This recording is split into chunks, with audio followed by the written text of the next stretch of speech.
Hello, Fanatics. Welcome to True Crime Story Time with me, Cindy. I apologise. I haven't done a true crime for a while. When life gets hectic or I'm doing a lot of events, as I am right now, this is the one playlist that kind of goes on hold while my hectic life takes over. But I'm here. I do have a case for you today. Yeah, I do. Today we're going to be talking about Lynn Turner. So, please do grab whatever you are working on. Come join me. Yeah. Let's dig in. Julia Lynn was adopted by the Womack family shortly after her birth mother gave her up. The Womacks divorced when Lynn was 5, after which Helen Womack took custody of Lynn. Shortly afterwards, Helen, the mum, remarried again, and Lynn did not get on well with her new stepfather, Gregory. As a teenager, Lynn took to substance abuse and was admitted to a clinic in Atlanta for drug problems. By the 1990s, Lynn was working as a 911 dispatcher for Cobb County in Georgia. Lynn attempted to become a police officer, but she failed the psychological exam. Yes, you're hearing the alarm bells too, aren't you? Yeah. It reminds me of Christopher, I can't remember his surname, but the copper that went on to kill people.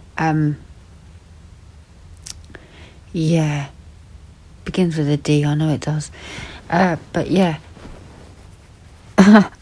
she failed her exam, so she did not become a police officer. In 1991, she did meet Cobb County police officer named Morris Glenn Turner.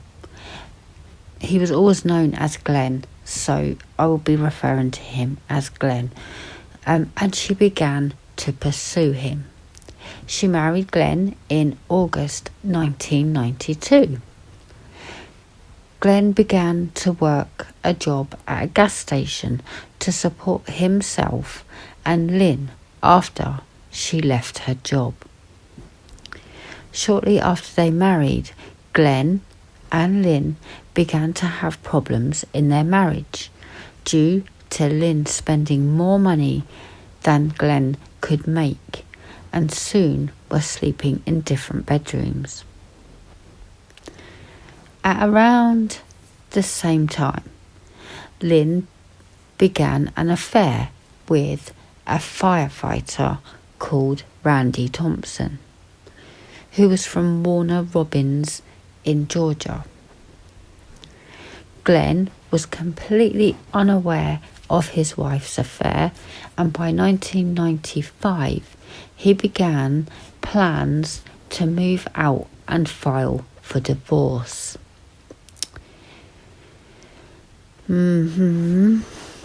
However, before he could go through with it, he fell ill and went to the emergency room on March the 2nd in 1995, complaining of flu-like symptoms. He was treated there, and when he felt better, he went home. The next day, he was found dead when Lynn came home. I don't know where she came home from because she doesn't have a job. She likes to be a lady of leisure. While poor old Glenn was working his butt off. But wherever she had been, she had come home and found her husband dead. Glenn's cause of death was ruled natural causes due to an irregular heartbeat.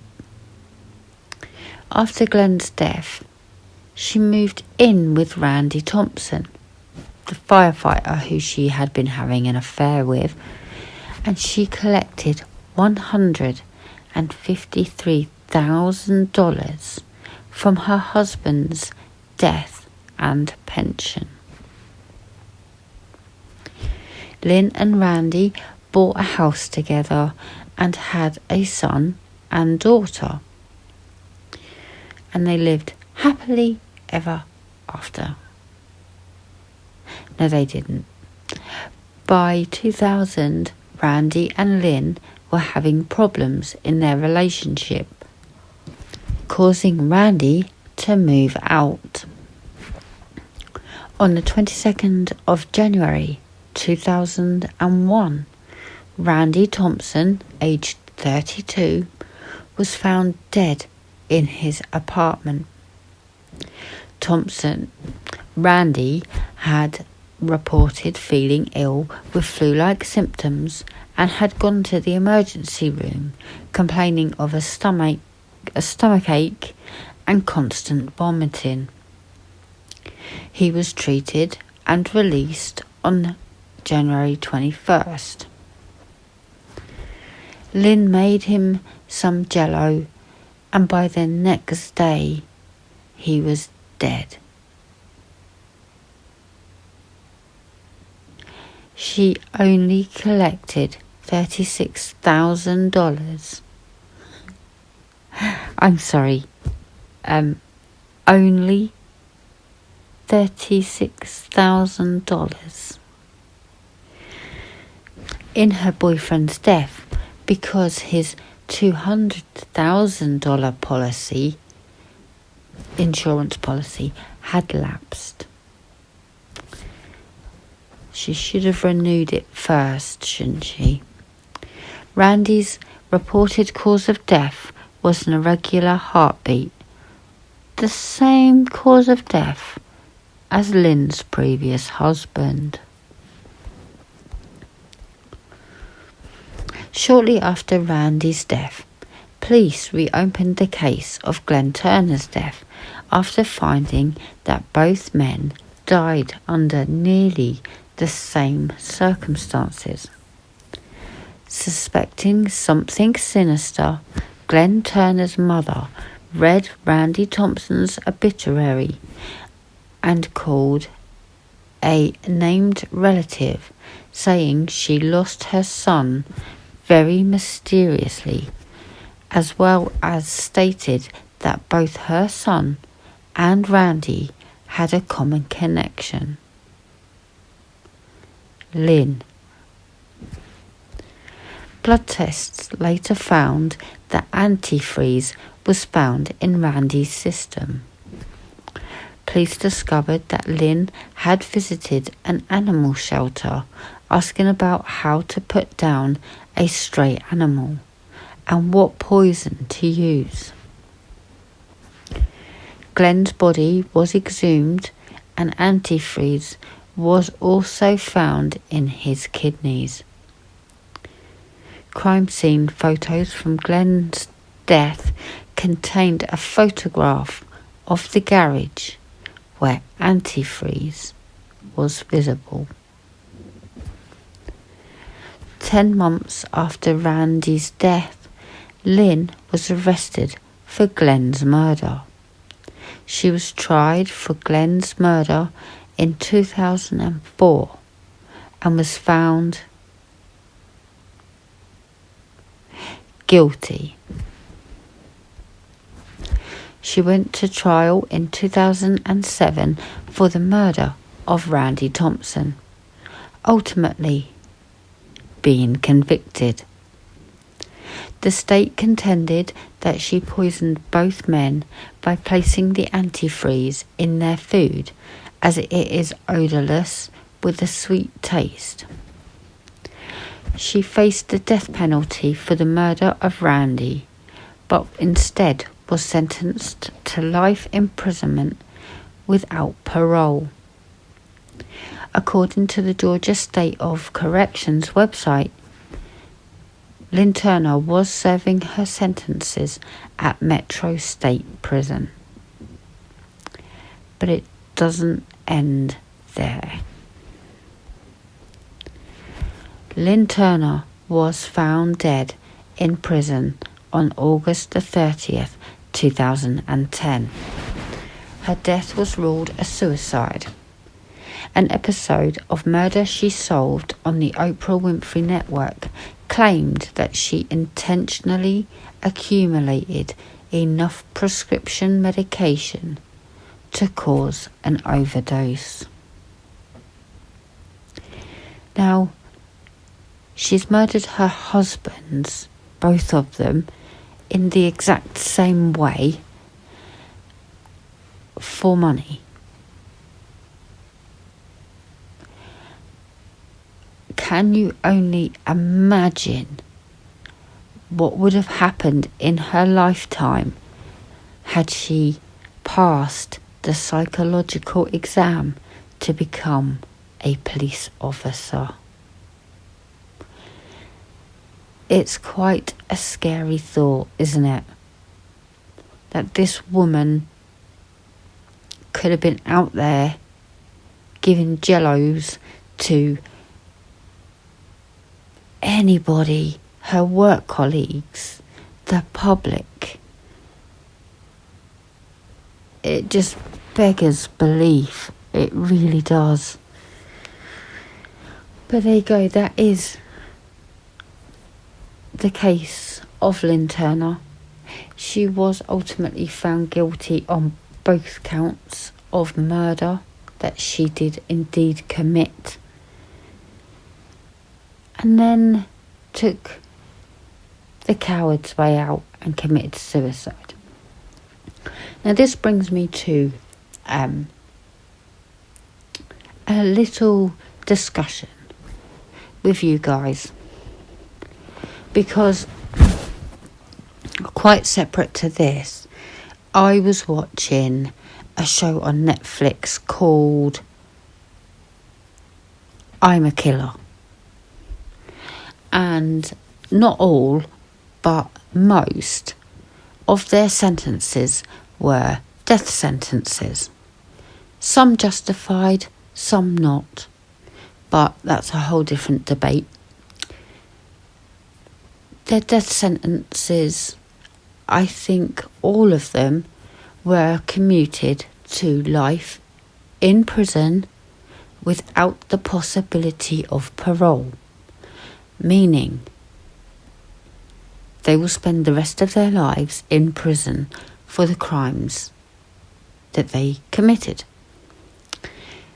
And then 99% of them, and of course they will, because, you know, it's not rocket science, but most of them were saying, I don't think I should be doing life in prison without the possibility of parole, because it takes away your hope of ever getting out.